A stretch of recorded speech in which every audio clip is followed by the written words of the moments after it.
Please listen carefully.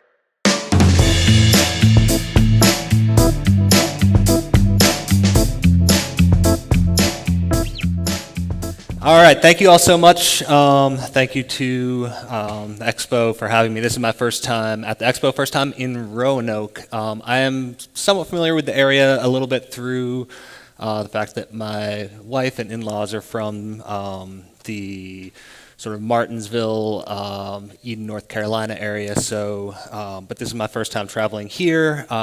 Really impressed by this neighborhood in this area and everything going on here. So I'm excited to be here and excited to explore the area. So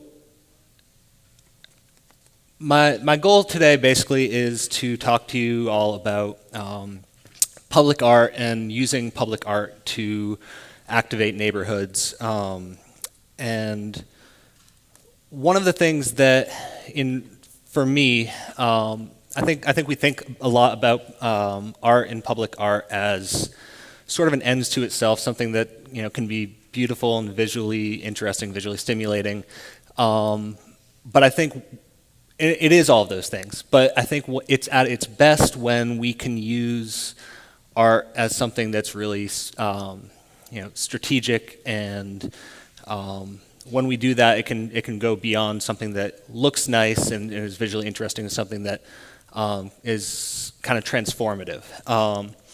So I'm gonna sort of try to talk a little about some underlying ideas or thoughts that my team and I take into account when we do public art projects and build activation and events around those.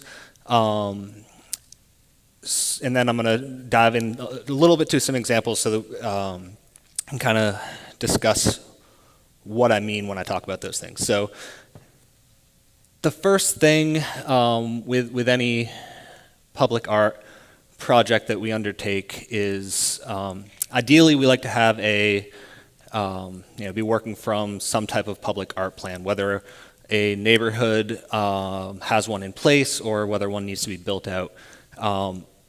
It's really nice to know why we are undertaking a project, why we're choosing a location, what we're trying to do. Public art, when done right, can be a really good way of, ideally, if it's, assuming it's an established neighborhood, reinforcing existing community character, and especially when we work closely with with the community to build out the plan and develop the concepts. Or in emerging neighborhoods, it's a really good way of helping to create neighborhood feel. So, depending upon what type of neighborhood it is, that is going to look different. A lot of the work that I've done in the last few years has been in the central business district of Washington, D.C. So that will largely be, we've done a number of gateway projects where, so for anyone who's familiar with D.C., the neighborhood that I was working in most recently is called the Golden Triangle. And even if you're in D.C., a lot of people don't actually know what that is because it's not really a neighborhood. So it's DuPont Circle, it's the White House, it's Foggy Bottom, it's George Washington University. But 15 years ago, they decided to create a neighborhood called the Golden Triangle. So basically, we spent a lot of time trying to create markers, visual identities in different parts of the neighborhood saying, hey, here's where the Golden Triangle is. So gateway projects, monuments are a good way of doing that as well. And so to kind of dive into this a little bit, the first project I worked on when I was at the Golden Triangle it's along Pennsylvania Avenue.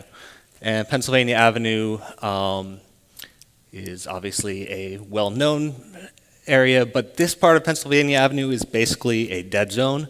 And this park that you see here was largely inhabited by rats, squirrels, and not much else.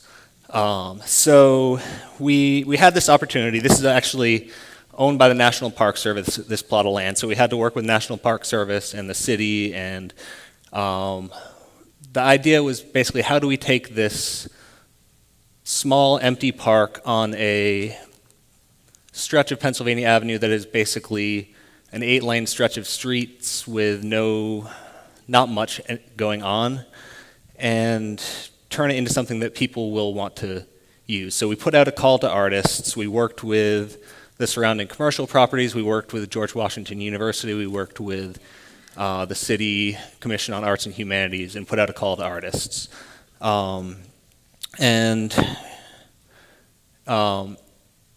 What we ended up looking for, and I think whenever you do a call to artists and you do a art competition, I think one of the things that made this project successful was that we had a number of people on the commission who had knowledge of the history of the area. We had the U.S. Commission on Fine Arts involved. We had residents from the surrounding area, and all of them coming together gave us a good feel of, okay, this needs to be something that will have an impact during the day. So, it's a big steel mesh prism that creates a fountain effect, and then at night, in an area that's totally dead, that sort of creates a little bit of a beacon that you can see and creates a sense of place. During the day, it takes what was basically a very dead park and makes it into a sort of an urban oasis. You hear the trickling of water, you hear, you see this nice calming scene. And with the business improvement district I was working in, we then used that as a way of activating the park. So we would bring out the bistro tables that Bryant Park in New York has kind of made famous and have kind of propagated throughout the country, I feel like, since then. And 2 or 3 days a week, we would then create these events here. And we took what was a totally vacant little park, and through the use of public art and then through the use of programming around that, built up a place that became sort of a destination. The next one that we did, I kind of want to talk about more. So this is one of the gateway projects we did, and I'm going to talk about this quickly, partly because it's currently in final construction, so we're excited about that.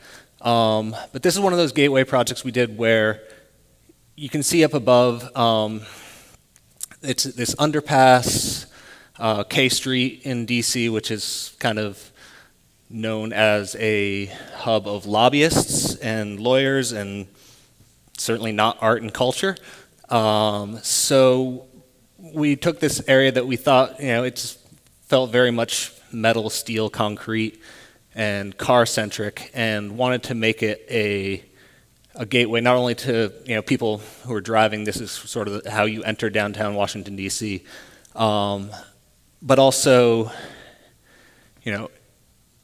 actually add some interest. The initial idea was we wanted to soften it. We wanted to do something with greenery, and that's where, talking to neighborhood residents, talking to our own operations people who said, hey, if you put something with greenery in this median, we are never going to be able to do anything to water it, and it's going to shrivel up and die. So we didn't do that. Instead, we went with these dichroic glass prisms that it's hard to really capture it properly in a picture, but if you're out there and you're driving through, basically, like it shimmers and glows. And now when you're in the neighborhood, whether you're driving or in a car, there's a back of that stage, then it never looks the same way twice. The light will change, the way that the glass reflects changes, and it really is kind of interesting and awe-inspiring. With that said, given where it is, we don't activate it much, so moving on to things that we do where there is more of an activation area. And one of the things that I love most about public art, when we're able to do it in interesting ways in places that are where you can bring people together. So this is a park called Farragut Park in Washington, D.C. And the Golden Triangle Business Improvement District, who I worked with, basically turned this into a town center for that neighborhood. And what I love about public art when we do it right is it can bring together a lot of the different creative elements of the community. We worked with the Golden Triangle, with the neighborhood stakeholders to say, okay, what are the, we're known for, as a neighborhood that is very buttoned up, again, lawyers, lobbyists, and not much else. But there is a large creative element there. There are a lot of architect firms, design firms, so we wanted to bring them out there. So we got these big Lego type things called Everblocks and did a design competition where each week a different architecture firm would come out and do a different design with those. And then one of the things we wanted them to do, and it worked out really, really well, was, okay, now we want you to build it, but build it in a way where the public can come out and interact with it. And of all the things we did with these Farragut Fridays, which were basically like a big picnic in the park for the whole day, this was the one thing we did where everyone, whether it was adults, kids, business people, tourists, would come through and want to take apart and reassemble and rearrange it. And that was just a really fun way of, these were temporary art installations, but a really fun way of interacting with the community. Other ways that we worked to do that, and again, this is where, we really like using art, whether it's, traditional sculpture, public art, or other types of creative art, to activate areas and make, and also support our creative class and sort of build those connections between the creatives in our community. We did a series of chef demos, so bringing out chefs from around the city, different restaurants, to do, demonstrations. Everyone, people love the Food Network, and turns out people love it even more if you can then eat the samples afterwards. So those went over very, very well. We had Urban Stems, which is a local flower online ordering company, come out and demonstrate how to arrange flowers. So all these things which don't fit the traditional definition of public art, but are ways to using artistic expression, bring people together. It also again helped us redefine the way people saw the neighborhood that we were trying to talk about. Very quickly, going beyond some of the projects I've worked on, but getting into things that, how we can think about art in ways that are beyond simply, nice, pretty structures or murals. So this is the Toledo Museum, Toledo, Ohio. Just, one of many interesting examples there are out there of playable art. I love any way that we can do something that, again, visually interesting. It really is a piece of art, but actually is built to encourage and invite interaction with it. So the prisms on K Street that I was talking about before, the same people who are building those, they did this sculpture at Burning Man Festival, and it's called Tree of Awakening. It's a piano, but when you play, it has actuators that play big timpani drums.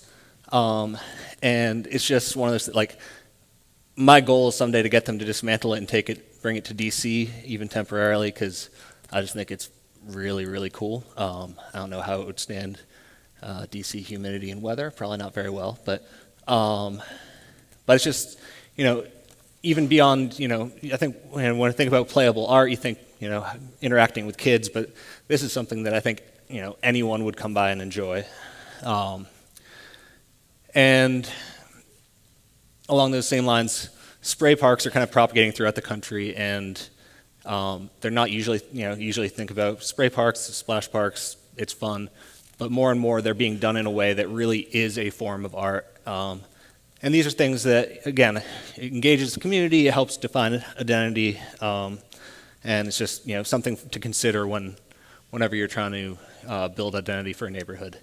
And I've kind of run out of time, but I wanted to just quickly touch on some of the elements of how to get these types of things funded.